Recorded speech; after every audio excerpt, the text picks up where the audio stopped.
The world holds its breath for the next real chapter in the Final Fantasy VII Remake saga. After the first game shook things up a bit story-wise, the wait seemed both eternal and unbearable. While Intergrade doesn't really answer any of those burning questions, it is a brief, beautiful distraction from their constant presence. There are two stories here. One is the same story, which I'm very familiar with and totally ready to repeat. Then there's Yuffie's tale.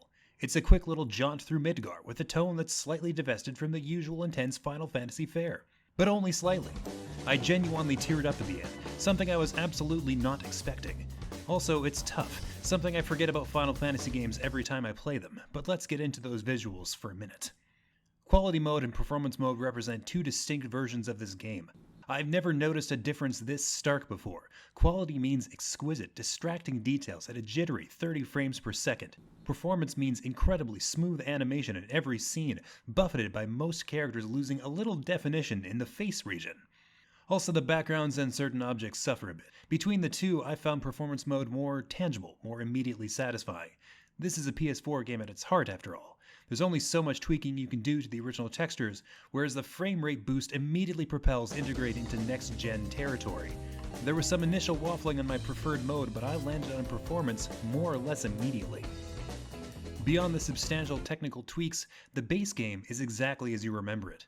My one grievance is that super detailed character models make simpler textures stand out more. Cloud and company are so crisp that a slightly low-res wall chunk looks like a spotlight on a darkened stage. There's just no missing these things now. Performance mode softens these contrasts while pulling your focus towards the animation. Focus is also an essential element of the combat in the DLC. My earlier comment about the combat difficulty was incomplete. It's not difficult so much as it is deliberately designed. When you start out, you're using Yuffie by herself. It's not until Sonnen joins that everything falls into place. Yuffie is designed to have a partner with her, you see. She's a glass cannon with a melee focus. She needs someone there at all times, drawing enemies away. The whole intermission combat system requires two characters to work. You even pick up piles of gear with the same focus in mind.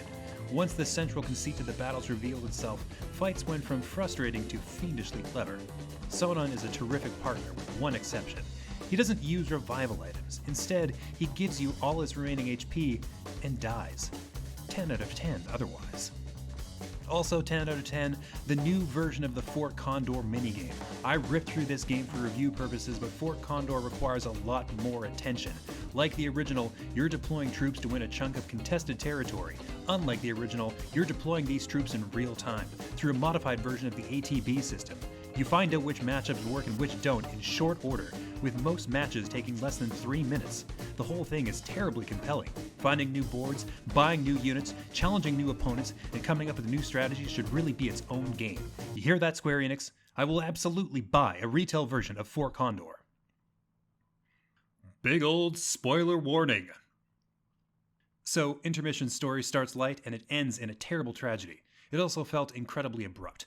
I understand that this is a DLC-sized adventure attached to a game that is itself a small chunk of a larger story. True resolution was never on the table, but it still felt like we were 60% of the way through the story before a major character dies, and then credits and several cutscenes are happening.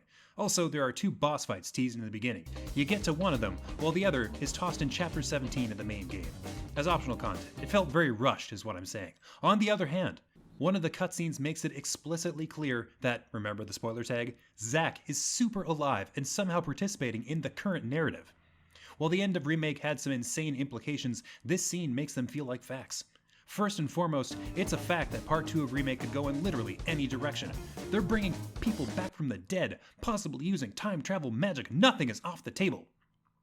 Should you play this game? That depends. If you haven't played Final Fantasy VII Remake before this, you absolutely must. The PS5 version is the definitive way to do so. The upgraded frame rate alone makes a strong case in Intergrade's favor. Although if you already own the original, the upgrade isn't new enough for a second playthrough.